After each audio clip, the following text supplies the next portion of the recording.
Hey, stay tuned, stay tuned, stay tuned. I'm here with the coach, John Brent. I'm here with the vet, Ian Griffin. Man, it's a great day. We're out here at the Jump Talk. Yes, we are. It is gorgeous out here. Oh, my goodness. I wish y'all could be out here with us. And we figured we'd do a podcast instead of watch the Cowboys get beat. Yeah, because they're going to get beat bad. They're playing, aren't they? I think they are. I don't know if they're playing or not. They're showing up. That's even loosely, to be quite honest, Coach. Sure. So, hey, Coach, we're releasing this on Veterans Day here, and we're going to talk about Veterans Day. Sure. And first thing I want to talk about is, what is a veteran? A veteran is somebody who was either drafted or wrote their name at the bottom of a contract and said, I'm willing to give my life for this country and what it stands for and the Constitution stands for. Sure. And they could be in one day and something medically happened to them or they got put out, or they could be in 35 years or whatever it may be. But that is a veteran. It's somebody who knew that they were going into something that they could actually die for, defending, and they're alive today. And some of them have passed away, Sure. Our veterans have, but they didn't die in combat. We celebrate Memorial Day, not celebrate, but we remember Memorial Day for the ones who have fallen. But Veterans Day is for the ones who came in, period. So I'll just figure I'd start with that, Coach. Yeah, Veterans Day to me makes me think about, guys I see around town. If you're at the store, if you're getting coffee, and I love the older gentlemen that come in and they have so much pride in the hats they wear. A veteran of Korea, a veteran of Vietnam or Iraq. And I've always tried to teach my kids, including my daughter and my sons, that, you should always tell them thank you for your service, shake their hands. I tell my students that. I just think it's something that I don't see enough of. My dad was in as a veteran, kind of the story you talked about. He was in and got medically released because he found out he was a diabetic and they released him. But he always had this great reverence and for veterans, and he taught me that. And my granddad was at Pearl Harbor. Now, he wasn't in the battle. He was actually on a transportation truck on the other side when it started. Mm-hmm.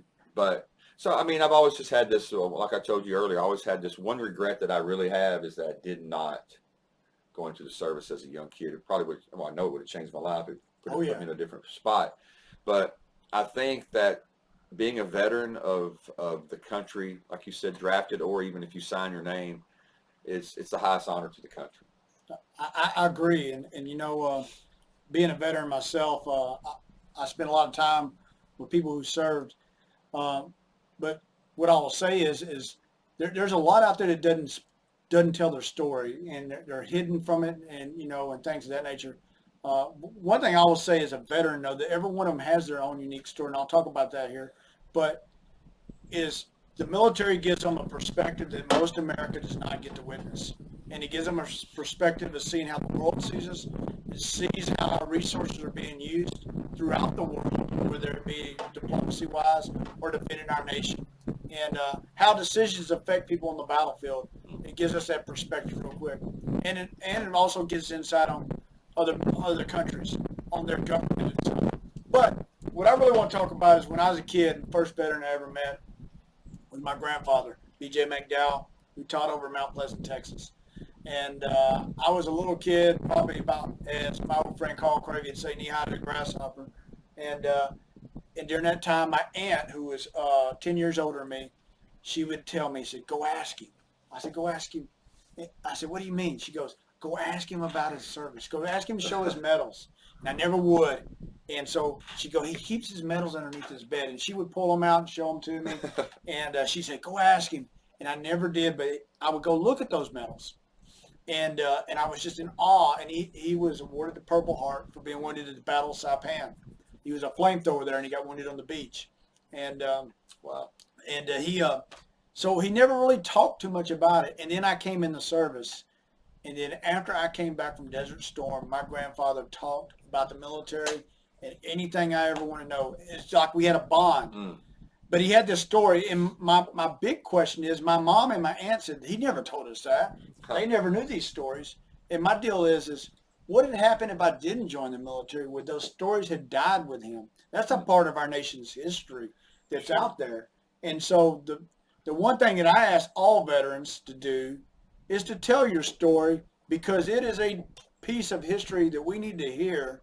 And if you're not a veteran and you have a loved one that is, ask them their story because they need to share it. And that's just kind of my thoughts on it, Coach, overall. Yeah, and being a history teacher, I look at it a lot of times in a different perspective. You teach World War I, or you teach World War II, or any battle that we teach. You're hitting on the beginning, the turning point, and the final battle, and a treaty. But you really don't understand the lives that were changed. Like in World War II, these young men that had all this greatness. This country was becoming a very technological country. It was finally coming forward. There was this great industrial revolution, all these things going on, and all of a sudden, bam, we've got to leave and go fight in a world war. And so many people weren't coming back. And some of those great stories I remember as a kid was some of our national heroes in baseball would go and they quit baseball and went and fought. Yeah. And we've talked about this recently in school. What would this generation do if we had to have a world war? Would we step up the young people now, or we've just created a soft country that they would do anything and everything possible to say it's not my war? Yeah. I don't understand some of the thinking of that, but sometimes I think back, the greatest generation was the greatest generation because what they did is they put their generation on hold and on the line to even be wiped away to save the world. Yeah. You think about our country. One thing I say about what happened in OIF when it started, I said the president didn't ration anything. And because of that, the whole country was never behind it. Yeah. Because he didn't do that. Now, economically, he probably helped our country along better, even though they say that, hey, is it low points or high points? But it would have been even worse if he'd have rationed. That's a fact. We all know that. But what it did was it allowed people not to be in there and having a skin in the game is what it amounts to. Sure.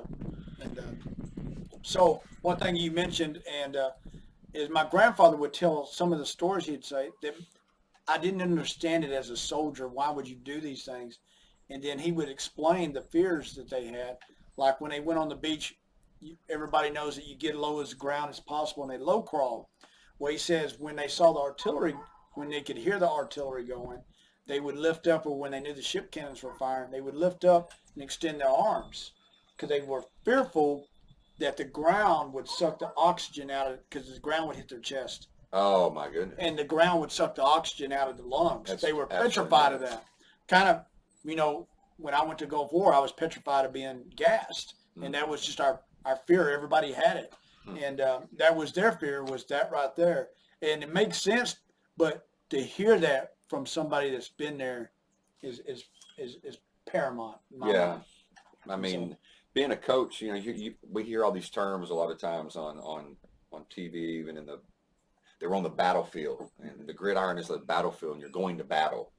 Well, we're not going to battle on a football field. We use these terms because we look up to that. Like we want to feel like we're going into battle against another opponent, and it's going to matter. It's going to matter for school spirit, pride, but it's not going to life and death matter. And so I think a lot of times we use those terms because I don't think we do it as a disrespect. I think we do it as it's more of an honor to go, we use these terms because that's the real heroes. Yeah. Is the veterans and the people that fought those things. And I just wish we were more of a country that did more for them. And I know there's different groups and different organizations for it, but I just think I hate when I see a veteran walk in somewhere and people don't just pretty much flock to shake their hands. It's just it's bothersome to me. Well, so I will say that majority of veterans, if you talk to them, we never believe we're heroes, and that's just how we are. We just think we did our job. Well, just last week I went up to an old guy that had a hat on. I said, "Man, thank you so much for your service." He said, "No, thank you so much for being an American." Yes. It's like they're always thanking you back. They're thanking you for something. And I will say our Vietnam veterans, of all of them, they were the ones who never received any good recognition coming back, and it's a shame that our country. And we didn't have rationing then either. Mm-hmm. We were too busy being turmoil and throwing our tantrums to go, hey, that dude didn't ask to go to war. They just went to war. Yeah. Let's go. So anyway, one thing we got, Coach, coming right after we shut up here, we got a roll of veterans that people send in their pictures, and we just want you to see them. The thing that I see that's so common, and I spoke to my wife about this, look how young they all are. Oh, I know. Man, they're in their prime. I know. You My know? dad, the picture of my dad is just like, wow, it looks like he's a high schooler.